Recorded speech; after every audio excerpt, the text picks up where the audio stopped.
Bizim həyatımız bir sikldən təşkil olunur. Ayıqlıq həm yuxu. Bunlar bir-birindən ayrı deyil. Bunlar eyni bir siklin daxilində bizim həyatımızın sadəcə olaraq müxtəlif formalarıdır. Bizim əgər ayıqlıq zamanı biz hər hansı bir həyəcan, hər hansı bir psixotravma keçiririksə, o əksini yuxuda tapır. Narahat yuxu da öz növbəsində ayıqlıq vaxtı bizim bu və ya digər dərəcədə psixoloji durumumuza təsir göstərir.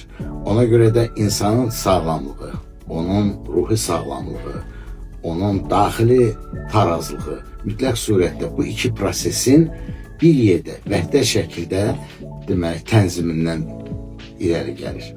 Bu tənzimi bilmək üçün, idarə etmək üçün mütləq surətdə necə ayıqlıqda psixoterapiya aparılır, eyni zamanda yuxu, xüsusən də yuxu görmələrin əgər biz analizini aparsaq, onların emalını aparsaq, onda biz tam mənasıyla insanın ruhən, daxilən sağlamlığına gətirib çıxarda bilərik. İnsanın yuxusu, insanın şuur altısının açılan qapıları.